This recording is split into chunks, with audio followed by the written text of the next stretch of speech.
தொடங்கிடுச்சு. அப்போ ஏன் இது அவ்வளோ பேசப்படலை அப்படின்னா, அன்னைக்கு ஃபேஸ்புக் ட்விட்டரில் இருக்கக்கூடிய ஈக்காட்டு தாங்கல் கோட்டூர்புரம் அடையார் வாசிகளுக்கு தண்ணி வீட்டுக்குள்ளே வரலை. என்னைக்கு எங்கள் வீட்டுக்குள்ளெல்லாம் தண்ணி வந்ததோ அன்னைக்கு தான் நம்ம முழிச்சுக்கிட்டோம். அதுக்கு முன்னாடியே நீங்கள் பார்த்தீங்கன்னா கடலூரில் இருக்கக்கூடிய சிறுபாளையூராக இருக்கட்டும், கற்றாழையாக இருக்கட்டும், இந்த போன்ற கிராமங்களில் வீடே அடிச்சுட்டு போன கதைகளும் உண்டு. நம்ம என்ன பண்ணினோம், வெள்ளத்துக்கு முன்னாடி நம்மளுடைய ப்ரிப்பேர்ட்னஸ் எப்படி இருந்தது, அறிவியலுக்கும் சரி சுற்றுச்சூழலுக்கும் சரி நம்ம எந்த விதத்திலையும் மதிப்பும் கொடுக்கல, அது புரிஞ்சுக்கிறதுக்கு ஒரு எஃபர்ட்டும் நம்ம போடலை. உங்களுக்கு நான் சென்னையை பற்றின ஒரு கதை சொல்ல போகிறேன். சென்னையில் இருக்கக்கூடிய நிறைய பேருக்கு தெரியாத ஒரு கதை. 3 நதிகள், கொசஸ்தலையார், கூவம், அடையார்.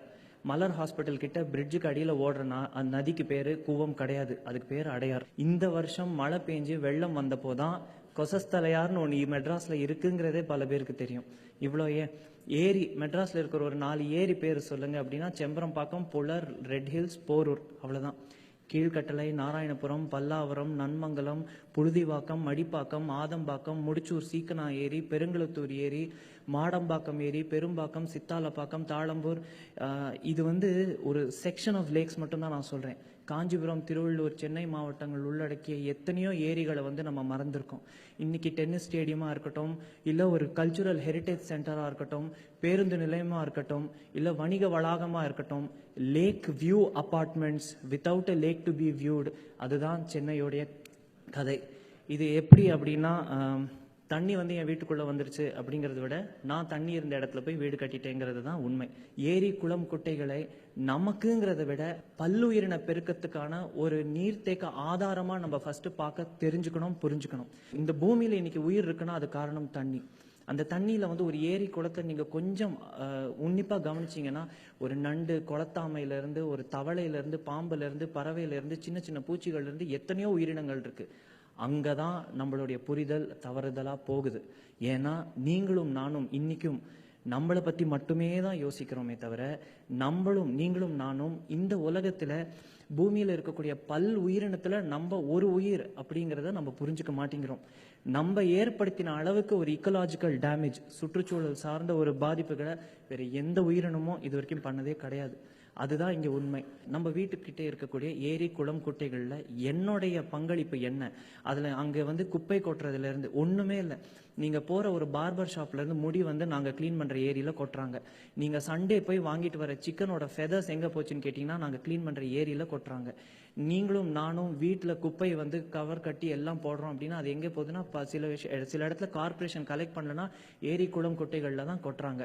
அது மட்டும் இல்லாமல் நான் உபயோகப்படுத்தக்கூடிய சோப் வாட்டர் இது எங்கே போகுது? என்னுடைய செப்டிக் டேங்க் வேஸ்ட் இது எங்கே போகுது? நாங்கள் க்ளீன் பண்ணுற பெரும்பாக்கம் லேக்கில் இந்த பக்கம் நாங்கள் க்ளீன் பண்ணிட்டு இருக்கோம், அந்த பக்கம் கொண்டு நீங்கள் கழித்த மலத்தை அங்கே கொட்டிட்டு போவாங்க. இதுக்கு யார் காரணம்? நம்மளுடைய பங்களிப்பு, நம்மளுடைய ஈடுபாடு. இது சுத்தமாக இல்லாமல் நம்ம சும்மா to live in an ideal world, அதாவது எல்லாமே சரியாயிடும், நாங்கள்லாம் ஒன்று சேர்ந்து வந்துடுவோங்கிறது ஒரு அபத்தம். நம்ம இன்னைக்கு புரிஞ்சுக்க வேண்டியது இதுதான். நம்ம எப்படி இங்கேருந்து அடுத்த ஸ்டெப்புக்கு எடுத்துகிட்டு போகிறோம். அதுக்கு முக்கிய காரணம் ஃபஸ்ட்டு இந்த மாநகரத்தை நம்ம சரியாக புரிஞ்சுக்கணும். கொசஸ்தலையார் எங்கே ஆரம்பித்து எங்கே முடியுது? அங்கே ஒரு போர்ட் இருக்குது, அங்கே ஒரு அனல் மின் நிலையம் இருக்குது, அங்கே என்ன நடக்குது? கூவத்தோட ஆத்தோரமாக என்ன நடக்குது? அடையாறில் என்ன நடக்குது? இந்த ஏரிகளுடைய நீர்நிலை பாதுகாப்பு என்ன? அரசாங்கம் என்ன பண்ணுது? எத்தனையோ திட்டம் அறிவிச்சிருக்காங்க. அதில் நம்மளுடைய பங்களிப்பு எப்படி இருக்கணும்? நம்ம அவங்க கிட்ட என்ன கேட்கணும்? இதெல்லாம் நம்ம புரிஞ்சுக்கிட்டோம்னாலே நம்ம நிறைய விஷயத்த பண்ணலாம். சும்மா ஒரு மெஷினை வச்சுட்டு போய் தூர்வாரி கொஞ்சோண்டு மண் எடுத்து போட்டுட்டோங்கிறதும் இல்லாமல் அறிவியல் பூர்வமான புனரமைப்பு எது? கூவமும் அடையாரும் கொசஸ்தலையாரும் இந்த மழைக்கு அப்புறம் க்ளீன் ஆயிடுச்சு அப்படின்னு எல்லாருமே ரொம்ப சந்தோஷப்பட்டாங்க. லாஜிக்காக யோசிச்சு பாருங்க. ஒரே ஒரு ஸ்பாஞ்ச், அந்த ஸ்பாஞ்சில் நீங்கள் வருஷம் இங்க் ஊற்றிக்கிட்டே இருக்கீங்க, அந்த இங்க் அடியில் செட்டில் ஆகிட்டே இருக்கு. திடீர்னு மேலோட்டமாக நீங்கள் கொஞ்சம் தண்ணி ஊற்றினா அடியில் இருக்கிற இங்கெல்லாம் என்னாச்சு? இது நம்மளுக்கு புரியுதா? இல்லை. முதல் வெள்ளத்துக்கு அப்போ தண்ணி வந்தது, எல்லாம் க்ளீன் ஆயிடுச்சு அப்படின்னாங்க. அதுக்கப்புறம் முதல் வெள்ளத்துக்கும் 2வது வெள்ளத்துக்கும் நடுவுலேயே கூட நம்ம சாக்கடை கலந்துக்கிட்டே இருந்தோம். இவ்வளோ ஏன் வெள்ளம் வந்தப்பவே கூட தான் நம்ம சாக்கடையாக அந்த ஆற்றுல கலந்துட்டு இருந்தோம். அப்படி இருக்கும்போது அதெல்லாம் எங்கே போச்சுங்கிற லாஜிக் தெரியாது. ஏன்னா அது கடைசியில் கடல்ல போய் கலந்தது. மரீனா பீச் கருப்பா இருந்தது. கிட்டத்தட்ட 3 வாரம் மரீனா கடற்கரை பகுதியே கருப்பா இருந்தது. அதுக்கு காரணம் நீங்களும் நானும் தான். நம்மளுடைய வாழ்க்கை முறையை நம்ம மாற்றலை அப்படின்னா எந்த விதத்திலையுமே இந்த ஏரி, குளம், குட்டைகளை காப்பாற்ற முடியாது. கடைசியில் நம்ம புரிஞ்சுக்க வேண்டியது, ஒரு பறவைக்காகவோ இல்லை வேற எந்த உயிரினத்துக்காகவோ இதை பாதுகாத்து காப்பாற்றணும் நம்ம இங்கே பேச வரல. நீங்களும் நானும் உயிர் வாழணும் அப்படின்னா நம்மளுக்கு நீர் தேவை, நம்மளுக்கு இந்த பூமி தேவை. மார்ஸ்க்கு என்னதான் ராக்கெட் விட்டாலும் உங்களாலையும் என்னாலையும் போய் அங்கே இருக்க முடியாது தான், சரிங்களா? இங்கே இருக்கிறோம் அப்படிங்கிறப்போ நம்மளுடைய பங்களிப்பு என்ன? நான் ஒரு உயிரினமா இந்த பூமிக்கு என்னுடைய பங்களிப்பு என்ன? இதை நம்ம புரிஞ்சுக்கிட்டோம் அப்படின்னாலே ரொம்ப நல்ல விஷயம் நடக்கும். சோஷியல் ஒர்க்காக இருக்கட்டும், இல்லை சமுதாய பணியாக இருக்கட்டும், இது ஒரு ஃபேன்சி இது கிடையாது. இது நம்மளுடைய பொறுப்பு.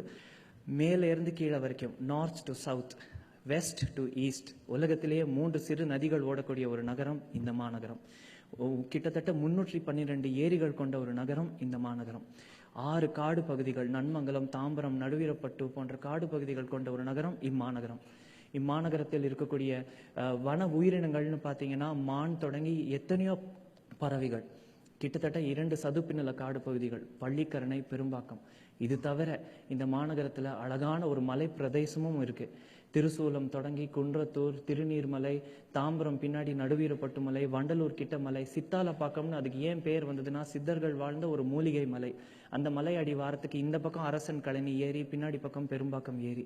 அவ்வளோ அழகா இருந்த ஒரு நகரத்துல இன்னைக்கு நீங்களும் நானும் கட்டிடங்கள் கட்டி அங்க வாழ்ந்துட்டு இருக்கோம். இருக்கிறத நம்மளால எப்படியாவது அதை கன்சர்வ் பண்ண முடியுமா அப்படின்னா கண்டிப்பா முடியும். அதற்கு தேவை நம்ம எல்லாரும் ஒன்று சேர்ந்துட்டோம், வேலை பண்ணணும். அந்த வேலை பண்றதுக்கு இண்டிவிஜுவல் ஈகோ, ஆர்கனைசேஷனல் ஈகோ மறந்து அறிவியலையும் இந்த காசையும் மட்டுமே முன்னிலைப்படுத்தி நம்ம பண்ணினோம்னா சாதிக்க வேண்டியது நிறைய இருக்கு. இந்த 1 வருடத்துல எதுவுமே முடியாது, 3 வருடத்துல எதுவுமே முடியாது, 7 வருஷம் 10 வருஷம் ஆகும் நம்ம பண்றதுக்கான ரிசல்ட் தலை தூக்கி பார்க்கறதுக்கே.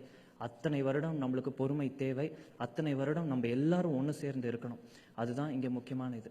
நான் ரசித்த இந்த பறவைகள், தவளை, பாம்புகளுடன் நீங்களும் நானும் இணைந்து சென்னை மாநகரத்தை பழையபடி ஒரு இக்கலாஜிக்கல் சென்சிட்டிவ் ஜோனா கொண்டு வரணும். Let me repeat this, ladies and gentlemen. This is the only country in the whole world where we have a lion and a tiger in one geographical boundary. தமிழாக்கம் பார்த்தீங்கன்னா புலியும் சிங்கமும் இருக்கக்கூடிய ஒரே நாடு உலகத்திலே இந்தியா மட்டும்தான். You go to Indonesia on the right, they'll show you tigers. You go to South Africa on the left, they'll show you lions. Bring them to India, we can show lion and tiger in one country. The one country in the whole world where we have snow leopard, clouded leopard and the normal Deccan leopard, this is that country. Rhinoceros இருக்கு, யானை இருக்கு, dugong அதாவது சீகவ் இருக்கு, பறவைகள் இருக்கு, dolphins, Wales, sharks. இன்னைக்கு பெசன்ட் நகர் பீச்சில் காலையில் 6:10 நின்றுட்டு இருக்கும்போது அலைகள் இல்லாத ஒரு நிலைமையில் அங்கே ஒரு பாட் ஆஃப் டால்ஃபின்ஸ். இது எங்கே கிடைக்கும்? இவ்வளோ ஒரு அழகான பூமி. It's a beautiful beautiful India with select dirty Indians. To not blame India. இந்தியாவை குறை சொல்லாதீர்கள். இந்தியர்களாகிய நாம் செய்யும் தவறுகளுக்கு இந்த நாடு பொறுப்பேற்க கூடாது. இந்த நாட்டை பேணி பாதுகாக்க வேண்டிய ஒரு பொறுப்பு நம்மளுக்கு இருக்கு. இந்த நாடு எவ்வளவோ கொடுத்துருக்கு. இதை சொல்லும் போது எனக்கு கண்ணில் தண்ணியே வருது. காரணம், இந்த நாடு இந்த அன்னைக்கு வெள்ளம் வந்தப்போ எத்தனை பேர் எவ்வளோ கஷ்டப்பட்டாங்கன்னு நான் கூட இருந்து பார்த்தேன். என்டிஆர்எஃப் டீம்ஸ், அவங்களெல்லாம் நீங்கள் கண்டிப்பாக மறக்கவே கூடாது. என்டிஆர்எஃப் டீம் பாஷை தெரியாமல் படகுல ஏறி போய் எத்தனையோ பேரை காப்பாற்றினாங்க. Army, navy, ambulance service, fire service, இவங்க எல்லாரும் சாப்பாடு தண்ணி இல்லாமல் அன்னைக்கு அந்த வெள்ளத்தில் அவங்கெல்லாம் காப்பாற்றினாங்க. இன்னைக்கு நம்ம கொண்டாட வேண்டியது அவங்கள தான், வேற யாருமே கிடையாது. அடுத்த பொறுப்பு அரசாங்கத்துடன் இணைந்து அறிவியல் பூர்வமான ஒரு புனரமைப்பு, ஒரு கட்டமைப்பு, இதை உருவாக்க வேண்டிய ஒரு பொறுப்பு, கடமை நம்ம எல்லாருக்குமே இருக்கு. அது இங்கே நடக்குங்கிற ஒரு நம்பிக்கையோட இப்பாரத தேசத்தில் பிறந்து வாழ எனக்கு வாய்ப்பளித்த அந்த ஸ்பிரிச்சுவல் ஃபோர்ஸ்க்கு நன்றி சொல்லி, தயவு கூர்ந்து எனக்கு கைத்தட்டாதீர்கள். உங்கள் கைகளை வைத்து செய்ய வேண்டிய வேலைகள் வேற எத்தனையோ இருக்குன்னு சொல்லி, தமிழ் வாழணும், எல்லா மொழியும் வாழணும். ஏன்னா நான் தெலுங்குக்காரன். எல்லா மொழியும் வாழணும், இந்தியா வாழணும். ஜெய் ஹிந்த்.